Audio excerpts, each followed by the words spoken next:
Hey.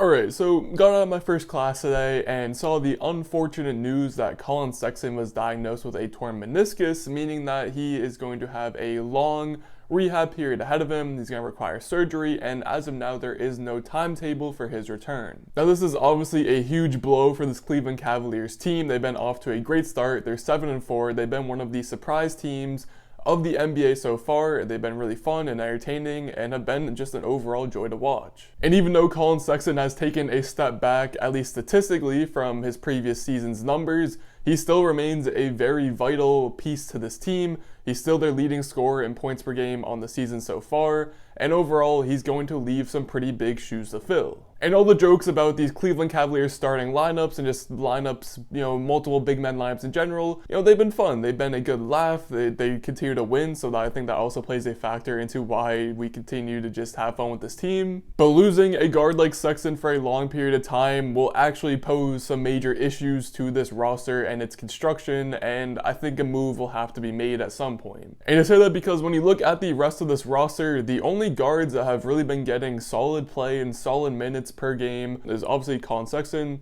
Darius Garland, and then Ricky Rubio. And outside of that, you have Isaac Okoro who could play some guard, you have Lamar Stevens who could play some guard, maybe Dylan Windler could play some guard, but outside of that, there's not a lot of guard talent on this roster. And as I mentioned in my previous Cavaliers video, you have all these bigs, you have Lauri Markkanen, you have Evan Mobley, you have Jarrett Allen, who are all, maybe Lauri aside, but they're all pretty solid NBA players. At least Mobley and Jarrett Allen have already shown a whole lot of promise. And you're gonna need guards that can play solid and be able to set these guys up, because obviously Mobley, Allen, and Markkanen aren't going to be able to create for themselves that often. Now, fortunately, between the three guards of Rubio, Sexton, and Garland, Sexton was probably the, I don't want to say worst playmaker, but I think Rubio and Garland both have him beat in that aspect, so it won't be the worst situation. But again, losing Sexton means that you're going to have guards that aren't as good at filling in his role, which means it could just have bigger impacts on the rest of the team. There's also the whole viewpoint about what's going to happen with Collin Sexton's future. With this season being his 4th in the league, that means it's his last year on his rookie deal.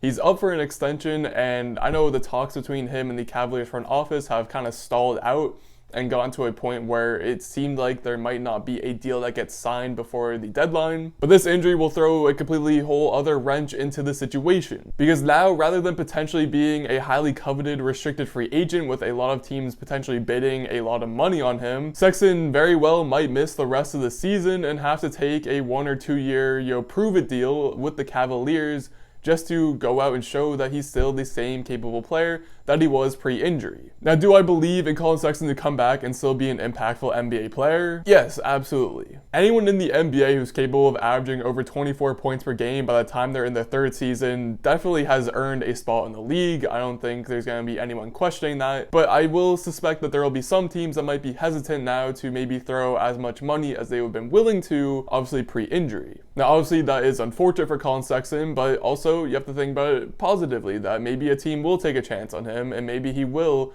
go out and earn, maybe not the same money, but he'll get a different opportunity, a different chance, and things will still work out. At least that's what I'm hoping for right now. Now, in the grand scheme of things for the Cavaliers, getting back to their point of view, the obvious move is to just slot Ricky Rubio into that other starting guard spot besides Darius Garland in the starting lineup. But as I said earlier, that also is going to leave the bench very vulnerable, because you're either going to have to stagger Garland and Rubio's minutes to make sure that you have at least one of those two to run the offense at all times, or the Cavaliers will have to trust one of their reserves and the bench guys to come on and fill that role, which I personally kind of doubt, again, just because I look at the rest of the roster and I don't see anyone that I personally would want to trust doing that job. Which brings up another point, that the Cavs will likely make a deal at some point, especially if it looks like Sexton's going to be out for quite some time, where maybe they go out, they trade for a guard, trade for just someone else that can help out this guard rotation and just not leave him out to dry or force the Cavs to use players that just aren't NBA ready. And this is where the Orlando Magic step in so gracefully. Because as of now, Magic, they're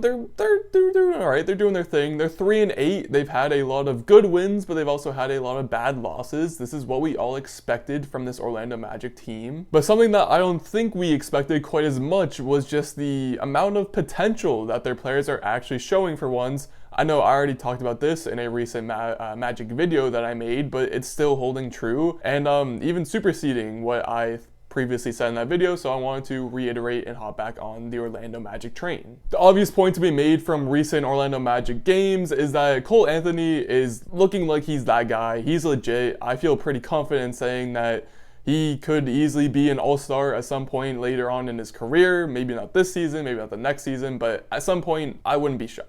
Not only is he averaging 27 and 5 across the entire season so far, but if you look at their last 4 games, he's averaging 25 points per game across that span. Overall, through his shot making, rebounding, increased playmaking, and just overall just taking a huge leap, I think he's pretty much solidified himself as the best guard option from this Magic team. I know, again, to bring up that previous video, I had said that there are a lot of good guards on this team, but I just at the time wasn't quite sure which one really had the edge on the other, but I think that's more clear now as we've now seen, again, Cole Anthony take off and really take a extended leap from the rest of this guard group. And I bring this up because Cole Anthony, obviously probably off limits for pretty much any player in this league right now, obviously unless, like a Luka Doncic or like a Zion becomes available somehow, but outside of anything egregious, Cole Anthony is probably off the table for any Orlando Magic trades at this point. So you look at the rest of this Magic roster, specifically the guards, because again, that's what we're looking for this Cleveland Cavaliers team,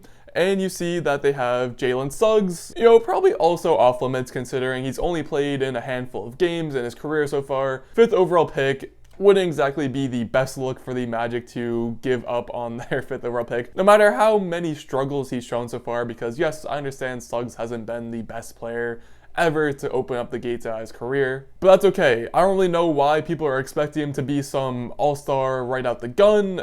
It's pretty clear to me that he was a prospect that was going to take some time, make a lot of good plays that don't necessarily show up in the box score, but again, he's going to be a solid player at some point. Anyway though, Magic are not trading Jalen Suggs at this point in time. So you look at everyone else, you got Terrence Ross, you got Gary Harris, 2 vets who offer some differences in their abilities and attributes, and those would be fine plug-in plays for the rest of this year, for next year maybe, but I don't think that's a long-term solution for the Cleveland Cavaliers, at least not if they're thinking in that way. So then you come across the name RJ Hampton, and again, I don't know if you guys follow me on Twitter or again watch that previous Magic video that I keep on mentioning, but I love RJ Hampton and how he plays the game of basketball. He's only 20 years old, spent some time in Denver, and then now has actually gotten an opportunity to play in Orlando, and he only makes winning basketball plays. So you can probably tell that I'm pretty disgusted by the amount of playing time he's actually getting on the Magic, because yes, it's way more